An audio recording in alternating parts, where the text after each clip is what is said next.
know, for some of us, our bodies are always changing. We grow a little here, then we lose a little there. You know what I mean. Well, sometimes we need our clothes altered. And did you know that you can do it all on your own? So I recently hit the road to learn all about taking clothes in and out. So let's get going. Hi folks, today we're with our sewing expert, Jan Zallee. And Jan is going to give us some really fantastic tips. How are you, Jan? I'm fine, thanks, Mariellen. Well, Jan, I understand you're going to show us how to take in clothes, take out a blouse, and you're going to solve the cuff problem that I hate. And you know what that problem is? My cuffs are always way too long.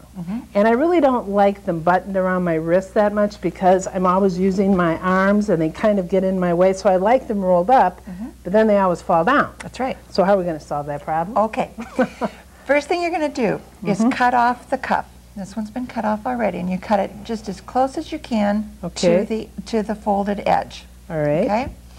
Then and what then you're going we to do? cut it in two. Cut it in two. All right. There you go. We've got that part done. Now, the piece that's left, you turn under just a small amount like this, and you stitch it. Now we used blue thread so that you can see it on camera a little bit better. You turn it under. This isn't going to ravel then. Okay. Then we're going to roll it up like we would want it when we're finished.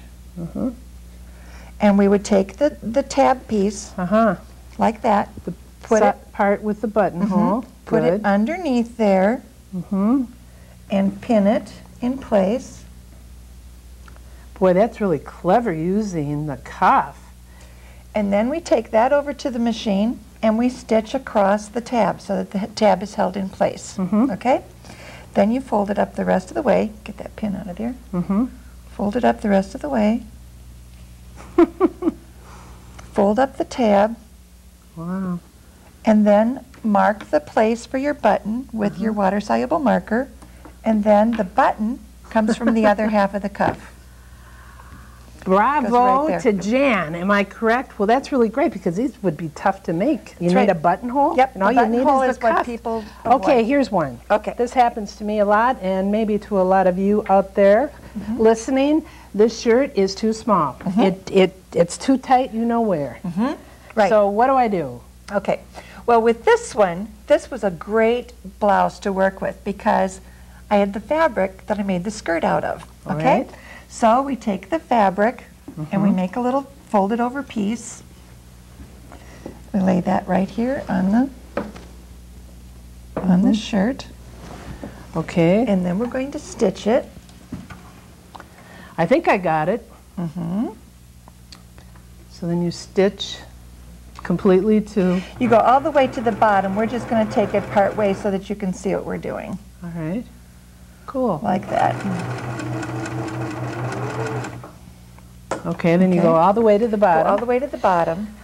But because of time, we're going to do it the quick way to show you how fabulous this tip is. Okay, and then you bring the blouse over here. And then basically what you end up with is a really cool piece of trim that goes all the way down and it matches the skirt. Wow, let me see. So where all the buttonholes are, you just mark, that's where the buttons go. Now we had to change buttons because we couldn't match the ones that came with the blouse. Okay, so this was the original. original. We just changed the ones on this side and then we have matching ones to put on the other side. Isn't that fabulous? Let's take a look. So now the button would go here where we've marked. There's my little spot. And just sew it in, and then it would end up looking like that. Isn't that great? You know, another thing I like about this look, that extra stitch matches up with the other side of the blouse. And you could probably find fabrics that would match, too. Exactly. But this is a great idea because this one matched your skirt. Right. Well, that is really terrific, too. Okay. Man, I love it. All right, here's a jacket that is too tight. Okay. Quite often I feel like Hercules when I wear this. You buy the jacket so that it'll fit your shoulders because that's the most important area to fit. But then it's a little too snug down along the bottom. So you just mark the place where your new button should be. You can move the button over to make it larger. So our first button was right here. We're going to use our rule of thumb.